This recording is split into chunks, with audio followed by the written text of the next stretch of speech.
many of Jell-O's 6 delicious flavors have you tried recently? Probably all of them. But if you haven't, why not decide right now to enjoy the rest of them just as soon as possible? Sure, you like them all because they all have that tempting look, and each one is equally outstanding for rare, delightful flavor. A flavor as refreshing as the juicy, ripe fruit itself. You might try Jell-O's 3 citrus flavors.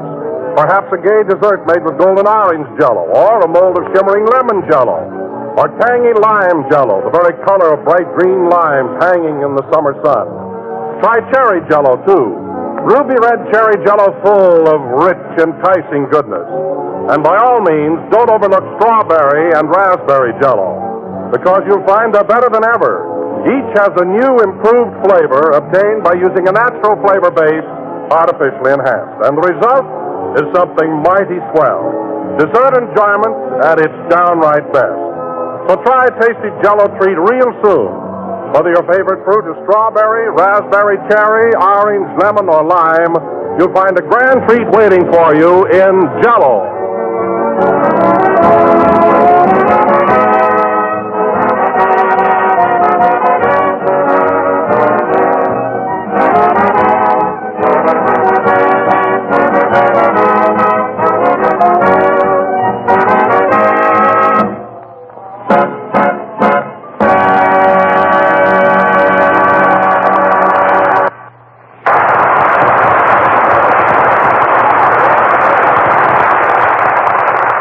You should be set to music from Crazy with the Heat as played by the orchestra. And now, ladies and gentlemen, I would like to announce that Jack Benny is at home this evening, where he is packing for a sudden and unexpected trip to New York City. Mary Livingston is with him. So without further ado, we take you to Jack's home in Beverly Hills. Take it away. Now, let's see. 1, 2, 3... What else do you want me to do, Jack? Just a minute, Mary. 3, 4, 5, 6. Mary, do you think I ought to take 6 of these to New York? Oh, take them all. No, these will be enough. I'll take 6. Take the whole box. How much does Kleenex cost?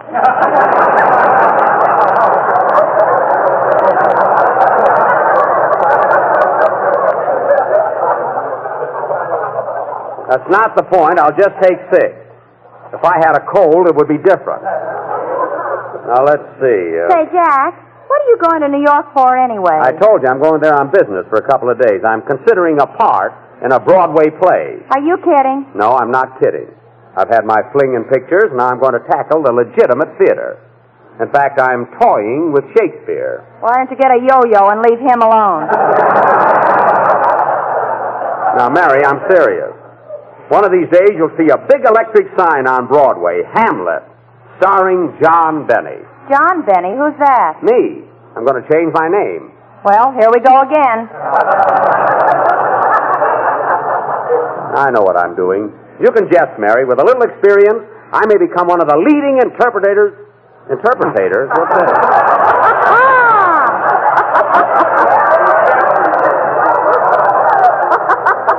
If I don't get away from Phil Harris, I'll go nuts. Mary, with a little experience, I may become one of the leading interpreters of the immortal Bard. Now, let's finish this packing. Okay. Hey, Romeo, art thou taking this hot water baggie? Certainly, it's cold in New York. I want that hot water bag, my heavy muffler, those galoshes, my mittens, and that brick.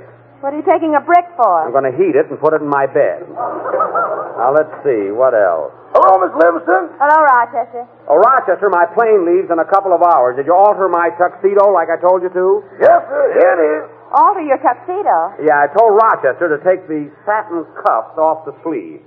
They're all right, but they're a little dated. That belt in the back ain't exactly cafe society.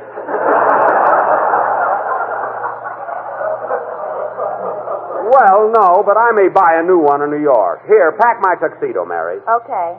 Say, Jack, what's this deep pocket for in the back? Where? Right here on the inside. Oh, that.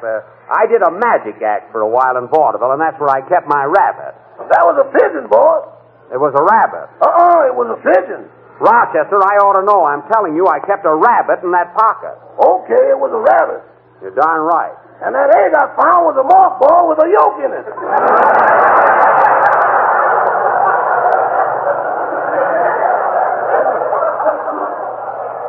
An egg? Oh, now I remember. That was a pigeon, and I used it in my violin act. Oh, boy, was that corny. No, Mary, it was one of the most beautiful things I ever did. See, I remember that act of mine. I used to come out on the stage in an amber spotlight and play the glowworm. The glowworm? Yes, and near the finish of my number, Natalie would... That was the pigeon, Natalie. Natalie would come out and fly around the whole auditorium. And just as I'd hit the last high note, she would swoop down right on the end of my violin bow and stand there with a neon worm in her mouth.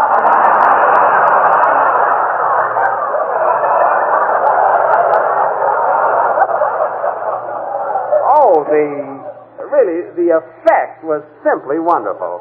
And then for an encore, the pigeon would sit up on my head and coo while I played Waters of the Minnetonka. Oh, that pigeon was so cute sitting there. Remember the night she got knocked off with a tomato? You never even saw the act. It was sensational. Whatever become of that pigeon, boss? Oh, we split up. And, Natalie isn't doing so well. I saw her in a pot pie at the Brown Derby the other night. Gee, Mary, we better, she was still tender, though. Mary, we better hurry with this packing or I'll miss my plane. Do you want this string? That's a tie. Pack it. Oh, Rochester, I want you to take care of our boarder, Mr. Billingsley, while I'm away. See that he gets his meals on time and everything. I don't want to be alone with that man. I tell you, boss, he's cuckoo. Oh, you're always saying that. What's he done now? Well, last night he put on a fur coat and told me he was a beaver. A beaver? Oh, he was probably just going to a masquerade party. Well, he came back later and built a dam across the swimming pool. What? You mean to say he built a dam clear across my swimming pool? Yeah. Well, why didn't you go out and catch him? I tried to, and he told me he was out of season. Oh, my goodness. Well, he better clean out that pool while I'm gone. Say, Jack, where's that mechanical man Mr. Billingsley invented? Oh, he's around somewhere. Rochester's scared to death of that robot. I'm scared of anything that nicks my razor when I hit it.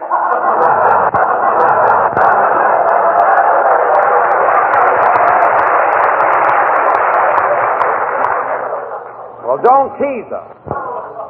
Say, Mary, pack a couple of those. See who's at the door, Rochester. The door? Yes. Maybe it's a salesman selling something we got enough of. Well, go and see. Let's find out. Okay. Never saw such a lazy guy. Mary, pack a couple of turtleneck sweaters. I'll need them. Sweater over those ears. I pull them up from the bottom like a girdle. How do I get them over my ears? Let's see. I hope I didn't forget anything. It's Mr. Harris, boss. Hello, Phil. Hiya, Mary. Hey, Jackson, here's that suitcase you wanted. Thanks, Phil. It's nice of you to lend it to me. Boy, get a load of those labels on it. Yeah, I had it with me last summer when I was on the road playing them one-night stands. Oh. Hey, Jack, look at this label here. Ritz-Carlton Hotel, Empty Jug, Texas. Empty jug. That's us. Kill 'em and fill 'em. I never heard of the town. Where is Empty Jug, Phil? It's about 50 miles this side of Bottoms Up. Oh, fine. All those jerk-water towns. Phil, why don't you get booked into cities like Fort Worth or Galveston or San Antonio or Dallas? Leave me alone, Jackson. I know my market. I'm glad you do. At least you're not kidding yourself, Phil. I'll give you credit for that. Yeah, credit. Oh, Dennis, I didn't see you come in. Well, I finished mowing your lawn, Mr. Benny. Is there anything else? No, that's about all. What do I owe you, Dennis? Well, 2 hours at 50 cents an hour, that's 75 cents.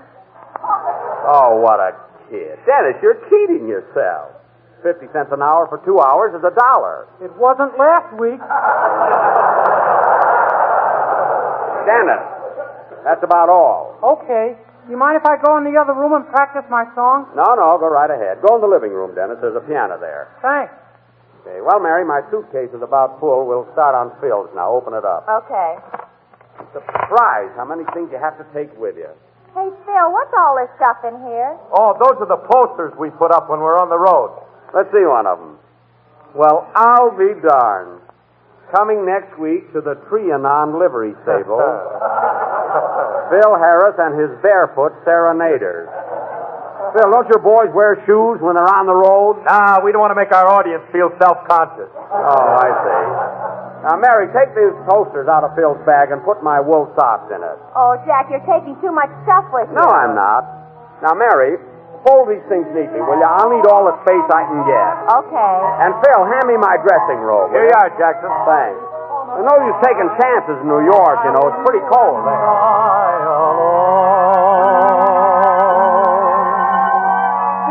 It all comes back to me now. The sea of midnight blue, your face uplifted to my own. We called it a thrill of a moment and blamed the moon up above. We didn't know what the glow meant. We never dreamed it might be love. It all comes back to me now. The love I threw away, now each lonely night I pray that it will all come back to me someday. It all comes back to me now.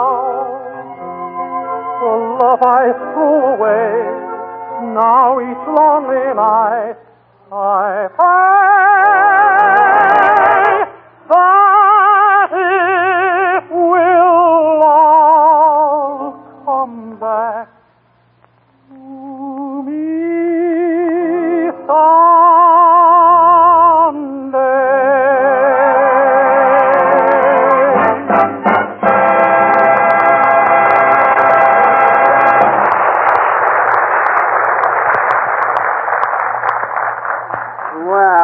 I guess that's all the shoes I'll need. Say, Mary, do you think I ought to take a pair of rubbers to New York with me? I already packed your galoshes. Well, they're for snow. I want the rubbers in case the snow turns to rain, you know? Well, why don't you take some skates in case the rain turns to ice? Skates? Say, that's not a bad idea. Pack them, too. Why don't you take a spoon in case the ice turns to ice cream? Oh, quiet. So smart lately.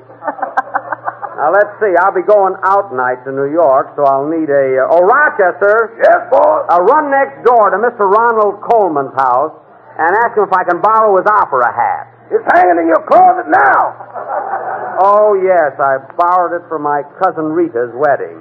She's had twins twice since then. Oh, it hasn't been that long. Oh, I know what I need. Now go over and ask Mr. Coleman to lend me his black evening cape. That'll come in handy with my full dress suit. You mean his full dress suit? All right, go borrow it. How do you know he's got an evening cape? I've seen him wear it in 3 pictures. Go get it, Rochester. I wouldn't buy anything else from Mr. Coleman, boss. I don't think he likes you for a neighbor. Ronnie? What are you talking about? We're very good friends. Did you see that sign he put up in front of his yard? What sign? House for sale as soon as I get my clothes back. Oh, well, there's a smart alecky thing to do. Who does he think he is, anyway? He must be pretty sore at you, Jackson. Who cares? Why should I worry about Coleman? He never listens to my program anyway. How can he? We've had his radio for 2 years.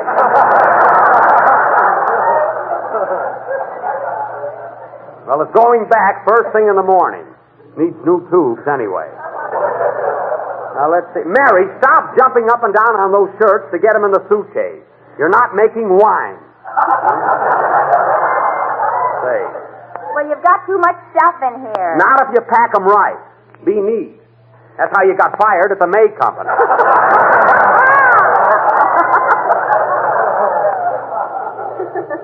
We ought to get something from them pretty soon, don't you think?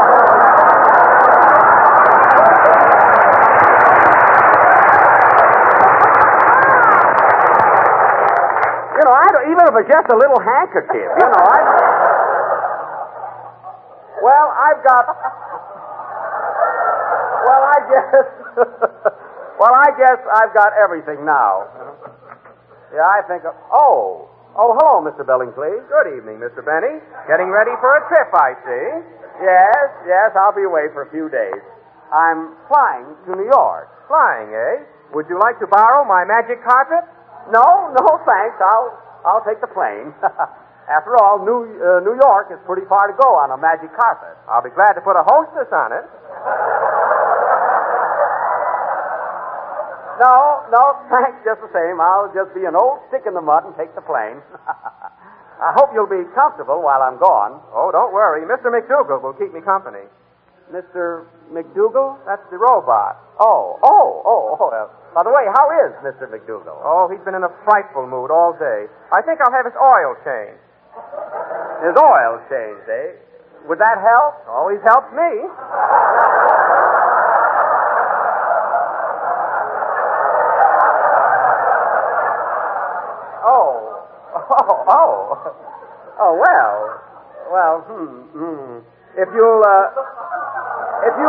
If you'll excuse me, Mr. Billingsley, I'll go on with my packing. Of course. Good night, Mr. Benny. Good night. One never knows.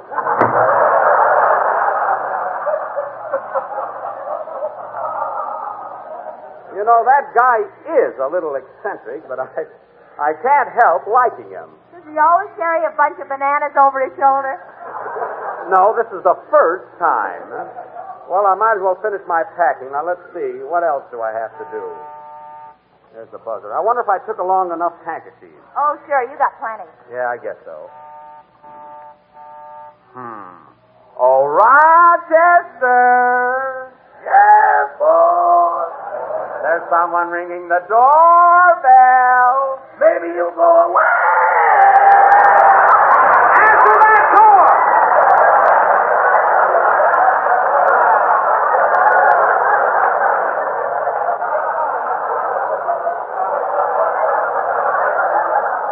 Answer it!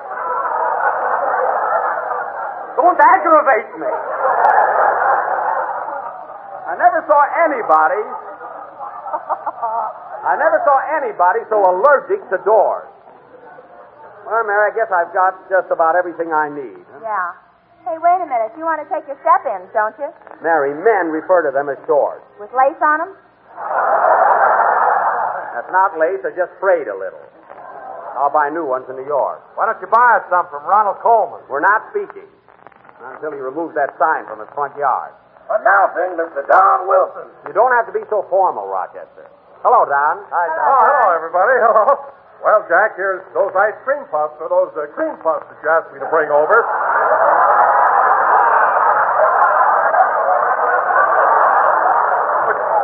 Don, I know you haven't got much to do this week, but don't pad your part. One word isn't going to help it any, you know. What was it you said, Don? What? I said, here are those cream puffs that you asked me to bring over. Cream? What are these for? Well, you phoned me this morning and asked me to bring over some cream puffs. I asked you for earmuffs. It's cold in New York. The silliest thing I ever heard of. Oh, I'm sorry, Jack. I'm sorry I stumbled and misunderstood you. That's all right. Mary, put these cream puffs in my suitcase. I'll eat them on the plane. Thanks, Don. Oh, you're welcome. Oh, Rochester, get the car out of the garage. We'll be leaving for the airport pretty soon. Yes, sir. Phil, help me close this suitcase, will you? Okay, Jackson. Gee, it was darn nice of you to loan it to me. Don't mention it. A friend in need is a friend indeed, like my teacher says. Oh, so you're studying Proverbs in night school now, eh, Phil? Yeah, here's another one. Early to bed and early to rise. Won't help those bags under your eyes. He has to have Proverbs. I got a swell one, Jack. What? A penny saved is a penny earned. Say, that's good. I ought to remember that. Remember it, you wrote it. Mary, believe me, I never heard of that proverb before in my life. By the way, Jack, what time does your plane leave? In about... Say, look what time it is. We better get a move on here. Come on, Phil, help me close this suitcase. You got too much stuff in there, Jackson. Well, look, I'll sit on it, and you snap the lock. Okay. There. Snap the lock, Phil. Careful now. I'll be all right. Snap it. Okay. Hey! Open it! Open it! Open the lock! Open it up! Woo! Woo! Woo! Woo! Woo!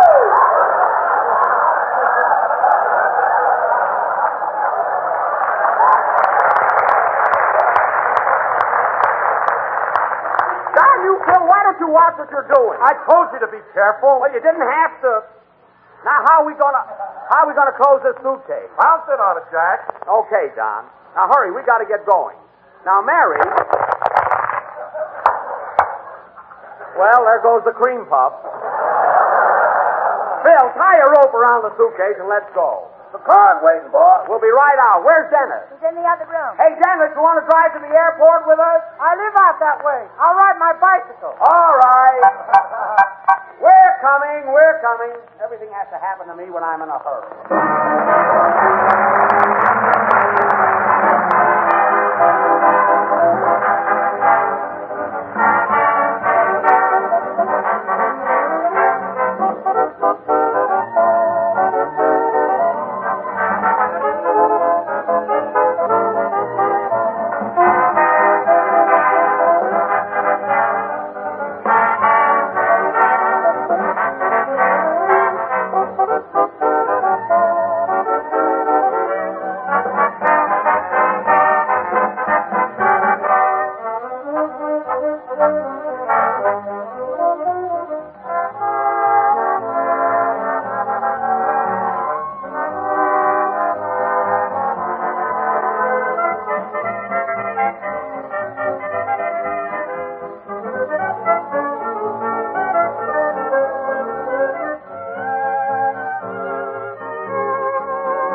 Nice of you guys to come down and see me off. Are you comfortable back there, kid? I'm okay, Jack. I was seasick for a while, but I'm all right now.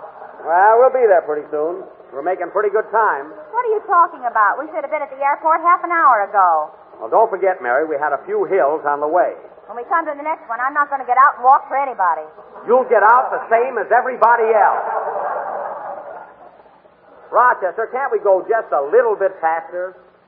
What does the speedometer say? Take your choice. There's no needle on it. I'll step on it. I've got to get my ticket, check my bags and everything. Gee, it's a beautiful night, though. What are you blowing the horn for, Rochester? I want to pass that catalog. Cadillac. I must be crazy.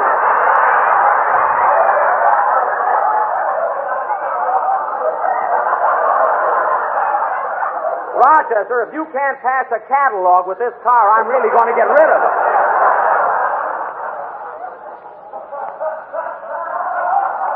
And just drive. Say, Jack, are you going to see Fred Allen while you're in New York? Well, I certainly won't go to his house, and I doubt that I'll run into him on the street. Oh. You see, Allen never goes outdoors in the wintertime due to thin blood and shoes.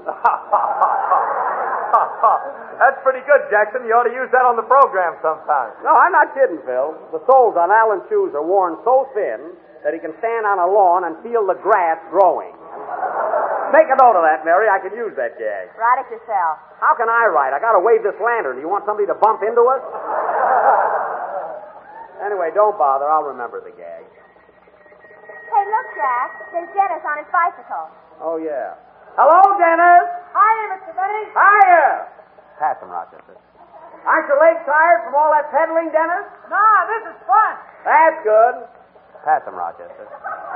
You want to hitch on back, Dennis? We'll give you a lift. No, thanks. This is good exercise. It's good exercise, all right. Pass him, Rochester. Pass him. Embarrassing, ain't it?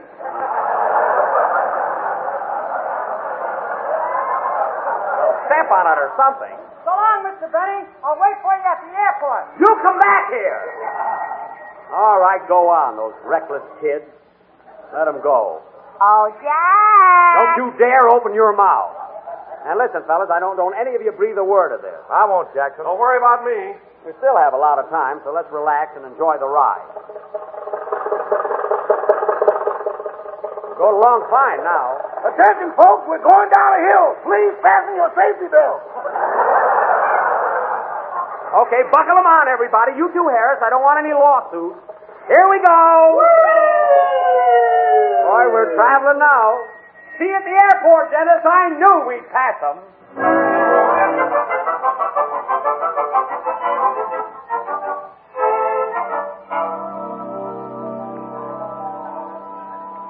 Flight number 9, plane leaving for Phoenix, Fort Worth, Nashville, Washington, and New York. Phil, did you have my baggage weighed? The guy's doing it now, Jackson. Good. Here's your ticket, Jack. Thanks, Mary. By the way, Jack, I brought you something to read on the plane. Thanks, John, thanks. It's I wonder if my Jello's new ticket... recipe book. It has 365 desserts in it, one for each day of the year. Swell. I'll read it, John. Say, Mary... And if you notice, Jack, it has beautiful colored illustrations Yeah, I noticed. that tempt even the most jaded appetite. Good. I'll read it. How much is my baggage And if you want additional copies, Jack, Yeah. just send a dime, 10 cents to Don Wilson, Battle Battle Creek, Michigan. I'll read it. I mean, I'll send it, John. I'll send it. How much is my baggage weigh, mister? Well, you're allowed 40 pounds on your ticket, and your bags weigh 90. That's Rochester. Take them out of the plane. Okay, boss. 50 pounds excess. That'll cost you a fortune. Cost me... Hold those bags, Rochester. How much is the excess, mister? 50 pounds at 75 cents a pound. That's $37.50. Open the bags, Rochester. Open the bags. Come on, take out that heavy overcoat. Jack, it's cold in New York. I'm no sissy. Take it out. Take it out. Take it out. Come on. Take it out. Go ahead. But, Jack, your plane is leaving in a second. Well, it'll wait. Take out those sweaters, Rochester. Oh, wait a minute, Jack. You'll need those. Take them out. Take them out. Take out that dress suit. I don't have to be so formal. Well, what about those galoshes? Take one of them out. He can hop through the snow. Take them both out. Take them out. Take them out. Now, look, Rochester, I want you to take all this stuff and put it back in the car. Okay. What about these woolen mufflers? Take them out. Take them out. I'm not going to Alaska. And when you get home, Rochester, press everything and put them back in my dresser. How about these mittens? Take them out. I'm not going to the North Pole. Take them out. Now, Rochester, they'll be sure and take care of everything. I'll be back in a few days. I'll wire you first, and you can meet me here at the airport. Take those on, too, Mary. Take them out. Take them out. In the meantime, Rochester, keep an eye on Mr. Billingsley, and don't let that robot go roaming all around the house. Well, goodbye. Goodbye, everybody. Take those sweaters out, Mary. Take them out. Take them out. Friends, I have a suggestion to make, and I hope it's one that you will take. Right after this broadcast, get an envelope, and in that envelope, place $1 in coin or stamps, together with your name and address. Then mail the envelope to me, Don Wilson, care of General Foods, Battle Creek, Michigan. And in just a few days, you'll be feasting your eyes on one of the most beautiful and original recipe books you ever saw. The new dessert recipe book that everybody's talking about. The book is unique, friends. It really is. A brand new invention, recipe books, because it gives you a different dessert suggestion for every day in the year. 365 of them. All you have to do is turn to the day of the year you're interested in, and there's a grand dessert idea waiting for you. It's like magic. Like having an expert chef standing at your elbow every time you want an idea for a delicious treat. And the pictures? Well, just wait till you see them. You'll enjoy them as much as the desserts they illustrate. Now, here's how you get this swell recipe book, ladies and gentlemen, so listen carefully. Enclose 10 cents in coin or stamps in an envelope, along with your name and address, and mail it to me personally, Don Wilson, care of General Foods, Battle Creek, Michigan. This is the last number of the 17th program in the current Jello series, and we'll be with you again next Sunday night at the same time. And now, ladies and gentlemen, I would like to announce that during this week, all of us are making a special effort to assist the President in his drive against infantile paralysis. Do your part to protect the children of our country by joining the March of Dimes and sending your contribution to the White House. Good night, folks.